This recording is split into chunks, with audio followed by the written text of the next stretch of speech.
Hello everyone, once again I am doctor Prashant Thakur और आज हम डिस्कस करने जा रहे हैं फिजियोलॉजी का ब्लड में से one of the most important topic that is red blood cell RBC. Okay, what is RBC? Red blood cell क्या है? ये एक रेड कलर की है। यस, और बताइए क्या होता है आरबीसी? तो आरबीसी में आप सबसे पहले एक ही आंसर करते हैं, सर ये रेड कलर की होती है। ये रेड कलर की क्यों होती है? क्या होती है आरबीसी? यही आज हम डिस्कस करेंगे। So let's start. आरबीसी का दूसरा नाम क्या है? Erythrocytes. Yes, erythrocytes. So my dear friends, today we are going to discuss one of the most important topic from the blood, that is erythrocyte. Erythrocyte is also known as red blood cell. Okay, why it is called erythrocyte? Sir इसको erythrocyte क्यों बोलते हैं? तो erythro का मतलब होता है red. क्या होता है? रेड। यस, साइट का मतलब होता है सेल। कहीं भी साइट बदला है तो इसका मतलब क्या होगा? साइट का मतलब होगा, साइट मतलब सेल। जैसे आपने सुना होगा cytology, study of cell. Logy means study. Yes, physiology, pathology. Yes, कहीं भी लॉजी वर्ड आया मतलब लॉजी मीन्स स्टडी, और उसके आगे का जो वर्ड है वो उसकी स्टडी करता है। यस, तो कहीं भी साइट वर्ड आए, फेगोसाइट हुआ, WBC वाइट ब्लड सेल हुआ, या ल्यूकोसाइट हुआ, कहीं भी साइट बताता, साइट मतलब cell. Come to the point. Erythro मतलब red, red cell. That is why it is also known as red cell और red blood cell. Why it is called red blood cell? Because it is present in blood. इसलिए इसका नाम क्या है? Red blood cell. It is a formed element of blood. क्या बोलते हैं इसको? Formed element. क्या होता है इसका मतलब sir? What is the meaning of formed element? Formed element मतलब जो ब्लड होता है, यस, ब्लड में दो कंपोजिशन होते हैं मेन। एक क्या होता है, समझ लीजिए, एक लिक्विड होता है, एक सॉलिड जैसा होता है। यस, ठीक है। लिक्विड क्या होता है? प्लाज्मा। और जो सॉलिड जैसा मटेरियल जो होता है उसमें आएगी ब्लड बनाने वाली cell, that is RBC, WBC और platelets. Yes, so come to the point. Blood formed element, इसमें तीन प्रकार की सेल आती है। पहली आएगी आरबीसी, दूसरी आएगी डब्ल्यूबीसी और तीसरी आएगी प्लेटलेट्स। यस, आज हम क्या डिस्कस करने जा रहे हैं? आरबीसी। यस, तो इंट्रोडक्शन में हमारा पहला लाइन होगा, RBC is a blood formed element और blood cell. It is red in colour. It is also known as erythrocyte. Yes, तो हम सबसे पहले इसकी इंट्रोडक्टिव पॉइंट लिख लेते हैं। RBC is a blood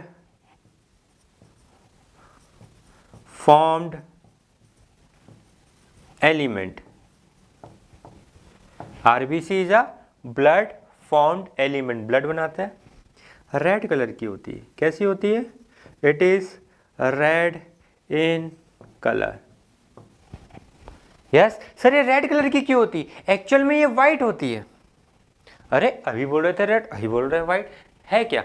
actual में ये व्हाइट कलर की है, मतलब ट्रांसपेरेंट है। जब इसमें एक रेड कलर का फ्लूइड डला होगा तो ये कैसी दिखेगी? रेड कलर की। यस, ठीक है। जैसे अब मेरे पास एक ये बॉटल है। यस, ये बॉटल ही रेड कलर की है। यस, पर नॉर्मल कंडीशन में क्या होता है, यदि ये बॉटल जैसे ये बॉटल येलो कलर की है, यस, व्हाइट कलर की बॉटल दिख नहीं रही, चलिए कोई बात नहीं, ठीक है। सपोज ये इसको देख लेते हैं। यस, ये रेड कलर का है, व्हाइट कलर का है, ये व्हाइट कलर दिख रहा है। यस, जब हम इसमें रेड कलर का फ्लूइड डालेंगे, yes yes yes yes yes, suppose इसको देख लेते हैं। यस, ये क्या है? ट्रांसपेरेंट है। इसके अंदर जो लिक्विड फील्ड है, जो इंक फील्ड है, वो रेड कलर की, इसलिए कैसी दिखती है? रेड। आपको दिख रहा होगा, थोड़ा बहुत दिख रहा होगा, ऑलमोस्ट एंडिंग की ओर। ये जो रेड कलर का दिख रहा है, तो ये आरबीसी जो है एक्चुअल में सर ये क्या है, ये एक ट्रांसपेरेंट है, इसके अंदर एक रेड कलर का लिक्विड और फ्लूइड फिल्ड है जिसको बोलते हैं haemoglobin. That is why it is red in colour. It is non nucleated. इसका क्या मतलब होता है, मतलब इसमें न्यूक्लियस नहीं है। यस, या इसको ई न्यूक्लिएटेड भी बोल सकते हैं। क्या बोल सकते हैं, ई न्यूक्लिएटेड। सर ई न्यूक्लिएटेड क्यों, न्यूक्लियस था, शुरू में न्यूक्लियस रहता है, बाद में वो डिसइंटीग्रेट होता है, दैट इज व्हाई इसको ई न्यूक्लिएटेड ज्यादा अच्छा वर्ड होगा। यस, आरबीसी का हम इंट्रो पढ़ रहे हैं। RBC it is red in colour. इसका मेन काम क्या है, ट्रांसपोर्ट ऑफ गैसेस। क्या है, ट्रांसपोर्ट ऑफ गैसेस। ये किस शेप की होती है, इट इज बाई कॉनकेव। कैसी होती है बेटा, ये बाई कॉनकेव और डम्बेल शेप। अभी हम आगे और डिटेल में डिस्कस करेंगे, पर मैं आपको इसका इंट्रोडक्टिव पार्ट बता रहा हूं। क्या बता रहा हूं, इंट्रोडक्टिव पार्ट। और लास्ट, आरबीसी डब्ल्यूबीसी प्लेटलेट में से सबसे ज्यादा नंबर में, it is greater in number, greater in number as compare to other cell of blood. मतलब ब्लड में जो अदर सेल होती है, सर कौन कौन सी सेल होती है, डब्ल्यूबीसी और प्लेटलेट, उनमें से उनसे ज्यादा इसकी संख्या होती है। कितनी होती है, 4.5 to 5.5 या 4 to 5.5 मिलियन पर क्यूबिक मिलीमीटर, जो कि हम अभी आगे डिस्कस करने वाले हैं। यस, ठीक है। So my dear friends, today we are going to discuss red blood cell also known as erythrocyte, and this is the introduction of RBC. Is there any doubt? हाँ, इसको नोट कर लीजिए। Now अब हम पढ़ रहे हैं नॉर्मल वैल्यूज। सर अभी हमने ये क्या पढ़ा सर, इंट्रोडक्शन। हमने यहाँ पे क्या पढ़ा, ये हमारा ये जो था पूरा पोर्शन, ये था इंट्रोडक्शन। यस, तो मैं इसको यहाँ से रब करके हम एक टॉपिक कंप्लीट कर रहे हैं पूरा आज, आरबीसी। सबसे पहले हमने डिस्कस किया इंट्रो, जो कि यहाँ से स्टार्ट हुआ। यस, अब हम पढ़ रहे हैं नॉर्मल वैल्यूज। क्या पढ़ रहे हैं,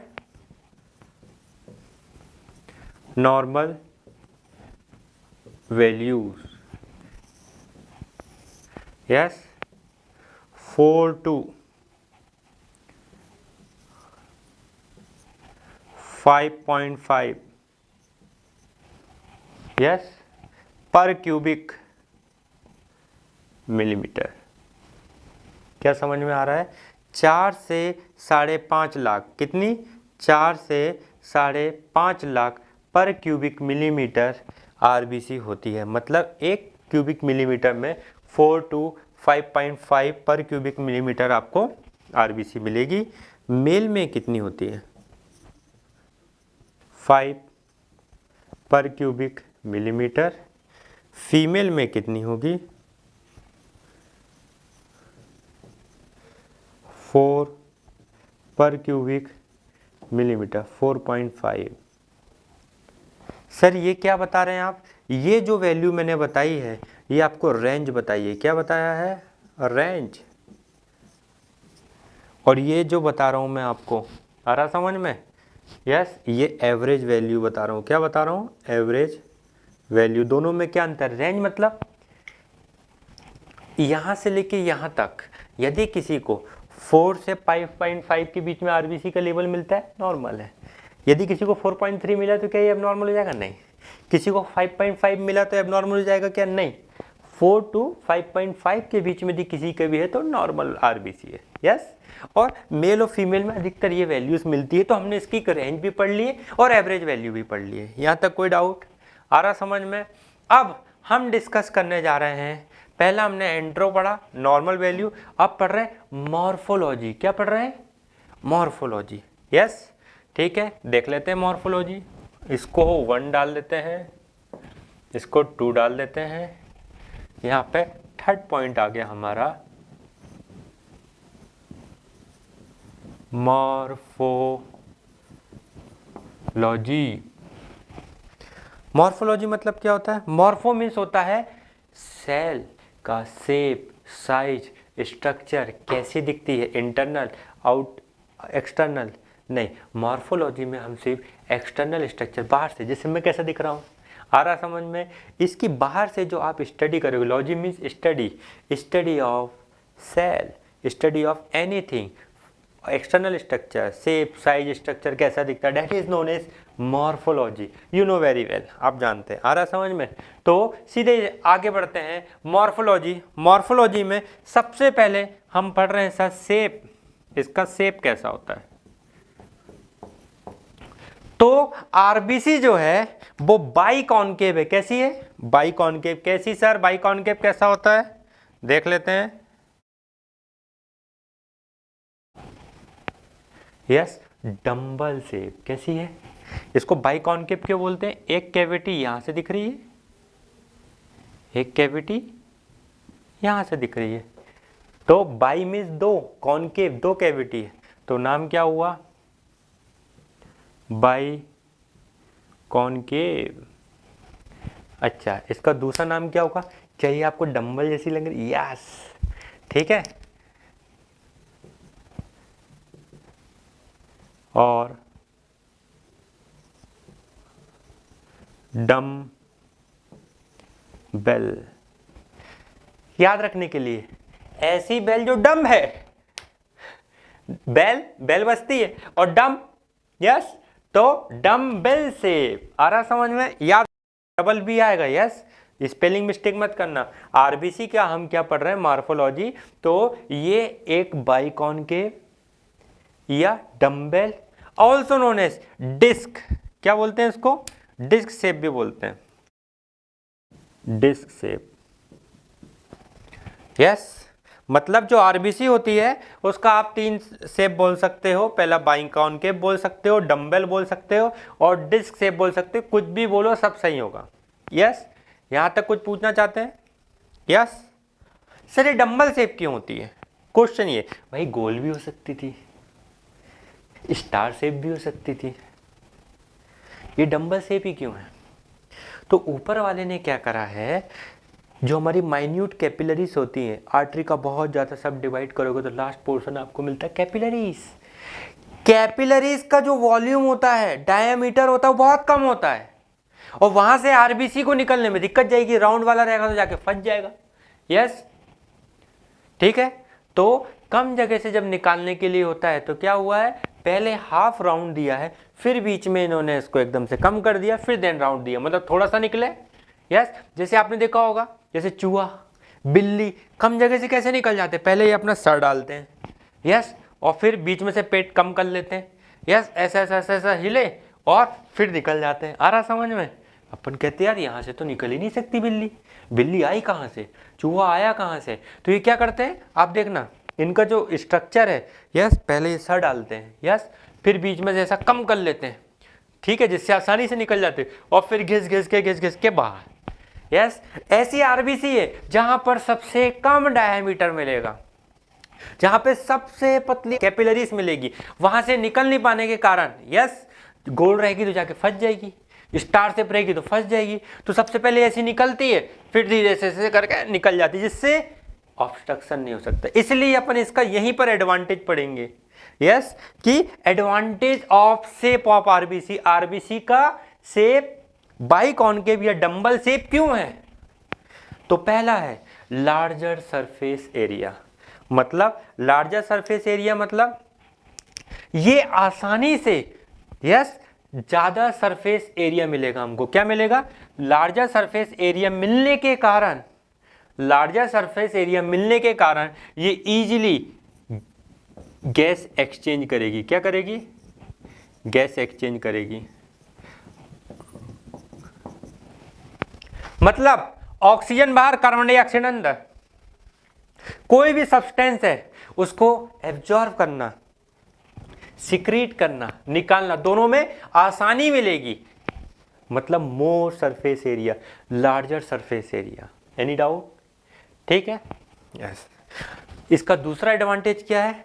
इक्वल सस्पेंशन स्टेबिलिटी, मतलब ये इक्वली डिस्ट्रीब्यूट होगी, मतलब ब्लड में ऐसे नहीं कि सब एक साथ गुच्छे के रूप में चली जा रही बाकी ब्लड खाली पड़ा हो, नहीं, ब्लड में ये इक्वली डिस्ट्रीब्यूट होंगी।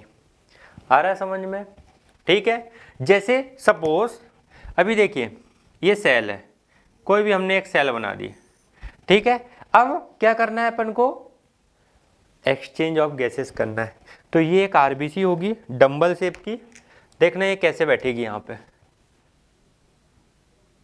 देखो समझाने के लिए बता रहा हूँ।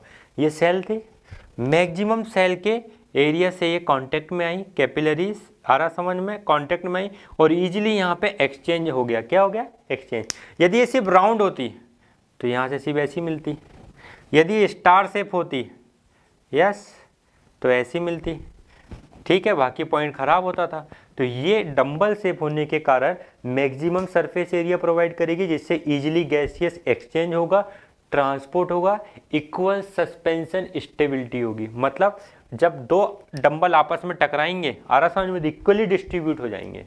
कोई डाउट? यहाँ तक कुछ पूछना चाहते हैं? यस। इजीली स्मॉल वॉल्यूम से स्किच हो जाएगी, आ रहा समझ में, जिससे कारण इसका डिस्ट्रक्शन नहीं होगा आसानी से। एक और एडवांटेज समझ में आया क्या? आसानी से ये ब्रेक डाउन नहीं होगा, जिससे लाइफ स्पैन इसका मेंटेन रहेगा। कोई डाउट? यहाँ तक कुछ पूछना चाहते हैं? गुड। अब हम पढ़ रहे हैं साइज। क्या पढ़ रहे हैं? Size, yes. तो इसको मैं रफ कर रहा हूँ। सो अब हम पढ़ रहे हैं साइज ऑफ आरबीसी, यस।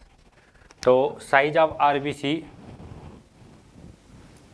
सबसे पहले एक आरबीसी का डायग्राम बना लेते हैं।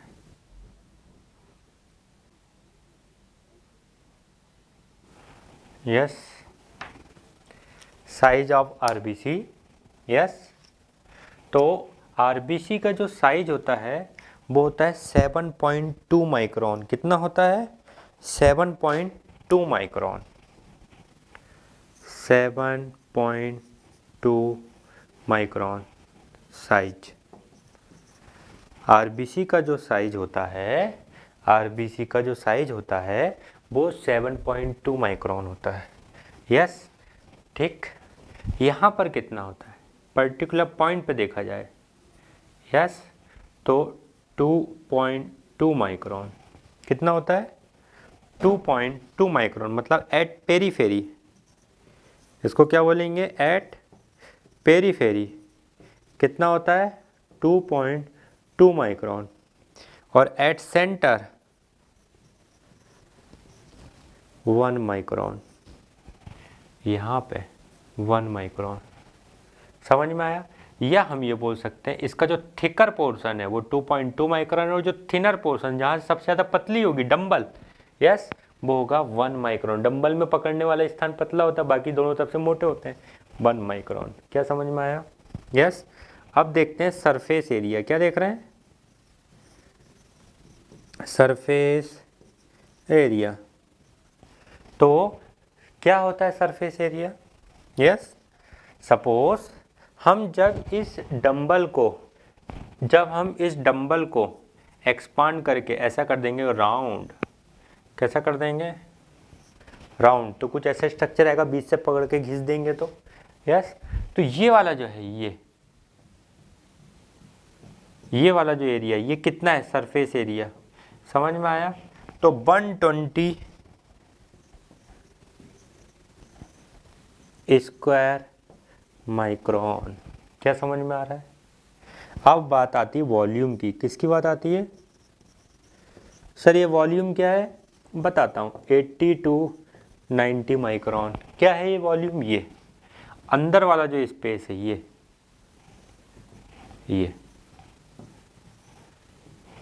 यस, ये जो वॉल्यूम, ये 80 to 90 माइक्रोन है, आयतन अंदर का। समझ में आया? तो क्यूब माइक्रोन होगा। क्या होगा? Cube micron.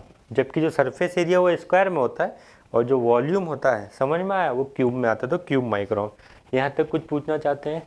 हम क्या पढ़ रहे हैं? Size of RBC. आरबीसी का जो एवरेज साइज होता है वो 7.2 micron equal to the thinnest capillary. Capillary का वॉल्यूम कितना होता है, साइज कितना होता है? 7.2 माइक्रोन।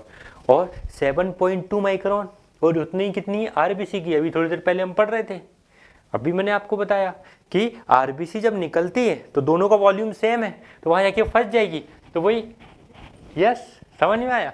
ठीक है, इसलिए ऊपर वाले ने, गॉड ने कितना सिस्टमेटिकली बनाया है। यार हम होते तो कुछ भी शेप दे देते कि नहीं नहीं ये देंगे, नहीं नहीं वो देंगे। Yes, fundamental of science. समझ में आ रहा है? कोई डाउट यहाँ तक? कुछ पूछना चाहते हैं? साइज के बाद अब हम पढ़ रहे हैं स्ट्रक्चर। क्या पढ़ रहे हैं? स्ट्रक्चर। साइज के बाद अब हम पढ़ रहे हैं सर स्ट्रक्चर। यस, यहाँ लिखता हूँ structure of RBC. Structure of RBC, red blood cell. Yes, come to the point. Structure of RBC मतलब ये आरबीसी का जो स्ट्रक्चर है वो डंबल शेप मेंटेन कैसा है।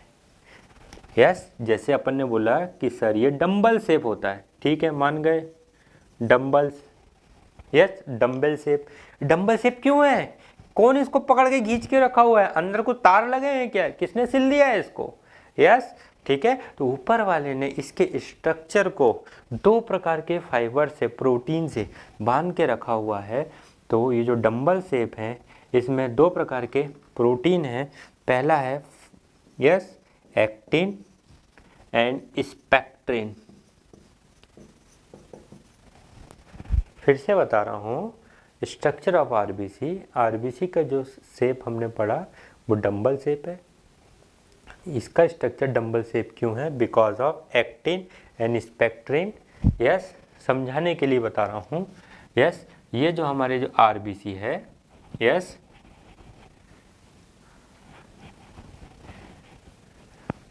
सपोज ये आरबीसी है। यस, यहाँ पे एक्टिन और स्पेक्ट्रिन, ये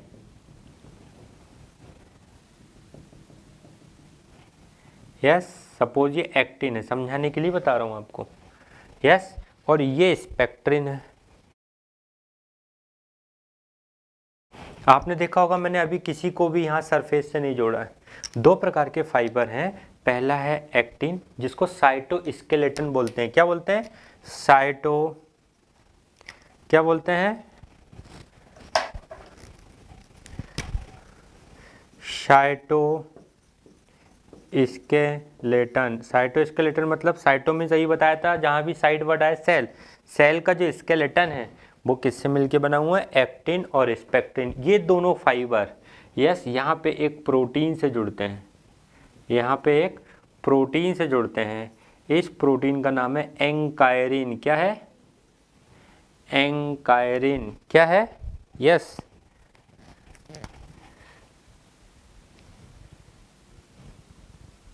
यस, आपको समझाने के लिए बता रहा हूँ कि ये जो एक्टिन और स्पेक्ट्रिन है ये दोनों फाइबर साइटोसेल के अंदर एक प्रोटीन से, जो कि आरबीसी की सेल मेम्ब्रेन सरफेस पर प्रेजेंट होता है, उसका नाम है एंकायरिन। क्या नाम है? एंकायरिन। नाम ही है। एंकाइलोस मतलब बांधना, चिपकना, एडेस करना, किसी भी चीज़ को रोक कर रखना। और फिर ये फाइबर अंदर से ऐसे इसको जैसे ये खींचेंगे अंदर से, जैसे अपन पकड़ के नहीं खींचते, ऐसा लाइक दैट, तो क्या हो जाएगा? ये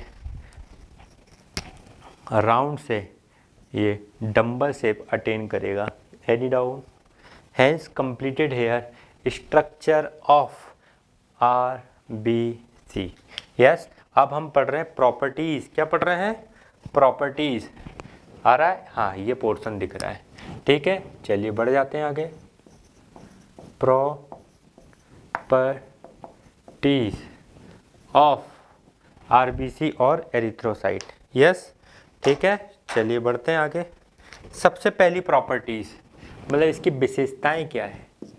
यस, तो आरबीसी जो है वो रोलेक्स फॉर्मेशन करती है। क्या करती है?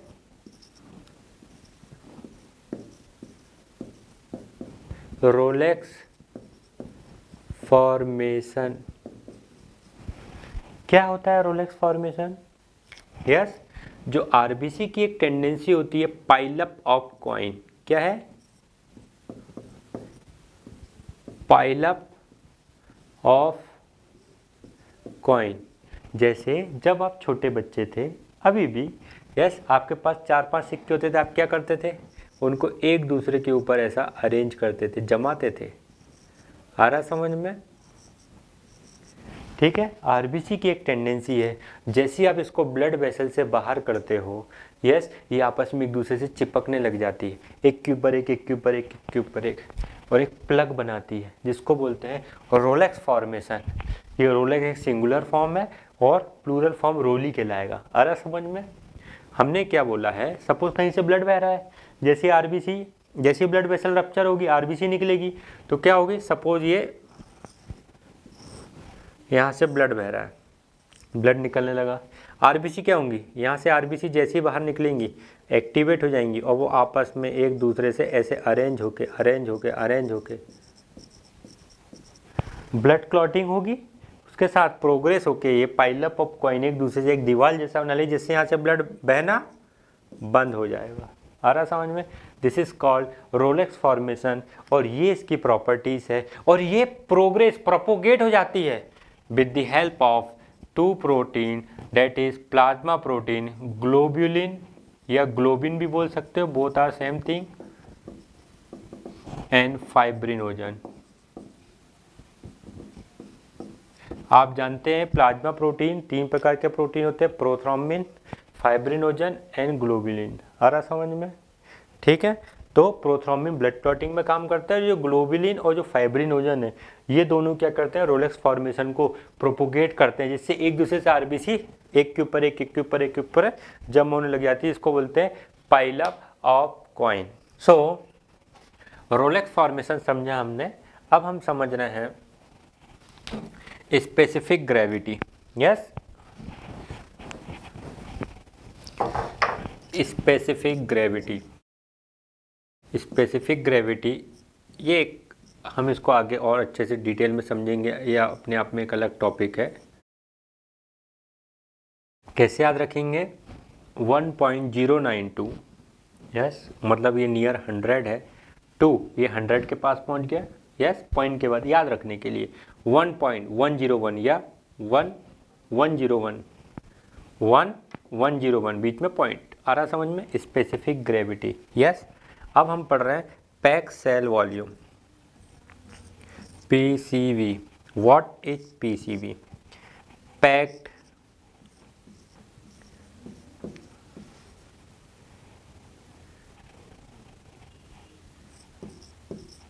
पैक्ड सेल वॉल्यूम, नाम से समझ में आ रहा है, वॉल्यूम ऑफ सेल।